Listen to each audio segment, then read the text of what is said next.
Om Swastiastu, baik anak-anak sekalian. Pada hari ini kita akan mempelajari tentang yatnya. Baik, sebelum memulai pembelajaran, mari kita berdoa. Om Guru Brahma, Guru Wisnu, Guru Dewa Maheswara, Guru Satsat, Param Brahma, Tasmai Sri Guru Namaha. Yaitu nilai-nilai yatnya dalam Mahabharata. Yang kita bahas yaitu pengertian pancayatnya, syarat beryatnya, latar belakang yatnya, bagian pancayatnya, dan serta contohnya. Pancayatnya, kata pancayatnya terdiri dari dua kata, yaitu kata panca dan yatnya. Panca artinya 5, yatnya berarti persembahan suci. Kata yatnya berasal dari kata Sanskerta dari urat kata yats dan masuk dalam kelas maskulin yang berarti orang yang berkorban. Jadi pancayatnya berarti 5 persembahan suci yang tulus ikhlas. Syarat-syarat sebuah yatnya, yang pertama harus dilandasi dengan keikhlasan yang disertai kesucian hati.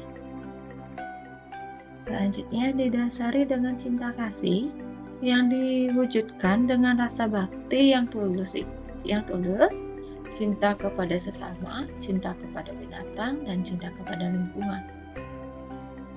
Yang harus dilakukan sesuai kemampuan agar tidak menjadi beban bagi kita. Beryatnya harus dilandasi perasaan beryatnya sebagai sebuah kewajiban ataupun juga disebut dengan saudara. Latar belakang pemunculan yatnya. Apa yang menjadi dasar adanya yatnya atau pancayatnya tersebut? Nah, kita sudah ketahui setiap manusia yang dilahirkan ke dunia ini pasti membawa hutang yang dimana disebut dengan trirena. Pembagian trirena yaitu dewarna, yaitu hutang kepada para dewa atau ide sang yang widiwasa karena telah menciptakan dan memberikan kita hidup. Yang kedua, pitrarena, hutang kepada leluhur baik yang sudah meninggal maupun orang tua yang masih hidup. Kita berhutang kepada leluhur karena beliau telah menghidupi kita, merawat, mendidik, mengasuh dari sejak dalam kandungan sampai menjadi manusia dewasa. Dan yang ketiga, resirena, yaitu hutang kepada para resi pendahulu kita yang telah menerima wahyu Tuhan berupa Weda sehingga kita memahami ajaran agama maupun kepada sungge yang telah menyucikan hidup kita.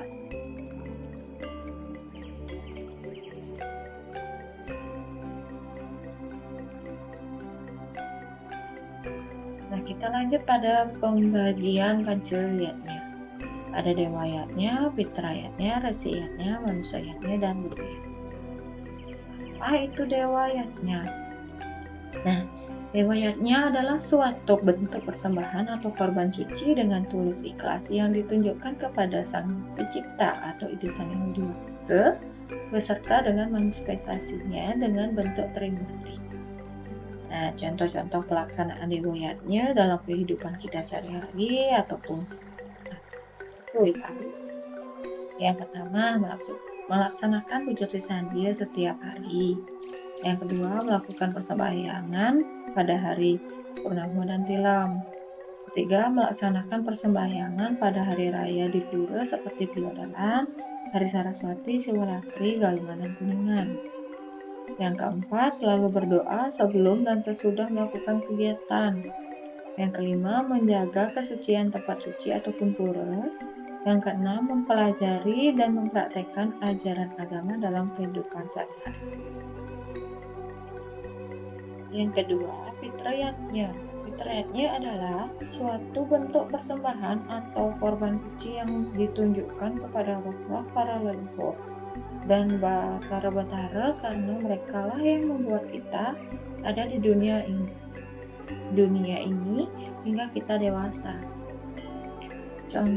Contohnya, pelaksanaan fitrayatnya yang pertama menghormati orang tua, menuruti nasihat orang tua, merawat orang tua kita yang orang tua kita yang sedang sakit, melaksanakan upacara pengabenan bagi orang tua atau leluhur kita yang telah meninggal. Yang ketiga, resiatnya. Resiatnya adalah suatu bentuk persembahan karya suci yang ditunjukkan kepada para resi, orang suci, pandita, pelinggih, guru, dan orang suci dan berhubungan dengan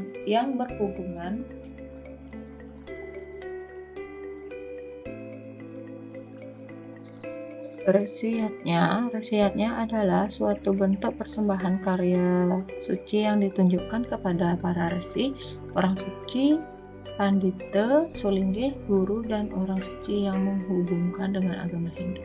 Contoh pelaksanaan resiatnya: yang pertama, menghormati guru dan perintah yang diberikannya. Yang kedua, menjaga kesehatan dan kesejahteraan orang suci. Yang ketiga, membangun tempat suci, pemujaan untuk orang suci. Yang keempat, memberi sesari ataupun punya kepada orang suci. Manusayatnya adalah suatu upacara suci yang ditunjukkan untuk memelihara hidup, mencapai kesempurnaan dalam kehidupan dan kesejahteraan manusia selama hidupnya. Contoh pelaksanaan manusayatnya sangatlah banyak. Yang pertama, upacara bayi selama di dalam kandungan atau magadong-gadongan, atau bisa disebut dengan garbawadana. Yang kedua, upacara bayi yang baru lahir ke dunia. Yang ketiga, upacara bayi kepus pusar, upacara bayi berumur 42 hari atau tutuk kambuhan. Yang kelima, upacara bayi berumur 105 hari atau nyambutin, atau bisa disebut 3 bulan karena lamanya hari itu di 3 bulanan wuku Bali. Upacara otonan yang biasanya dirayakan setiap 6 bulan sekali di dalam kalender wuku Bali. Yang ketujuh, upacara potong gigi, mutandas ataupun metatah ataupun mesanggi. Yang kedelapan, upacara pawiwahan atau perkawinan.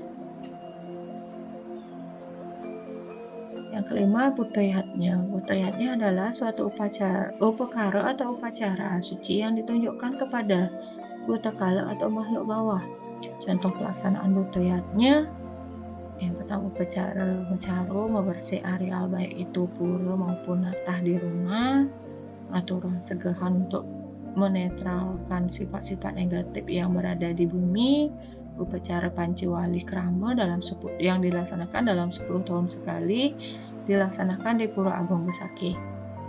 Yang keempat, upacara Eke dan Seludra, biasanya 100 tahun sekali, dilaksanakan di Pura Agung Besaki. Nah, cukup sekian pemaparan materi dan nilai-nilainya yang sudah dipaparkan. Untuk hari ini kita buka diskusi. Nah, sesi diskusi kita sudah selesai, maka saya tutup dengan Parama Santi. Om Santi Santi Santi.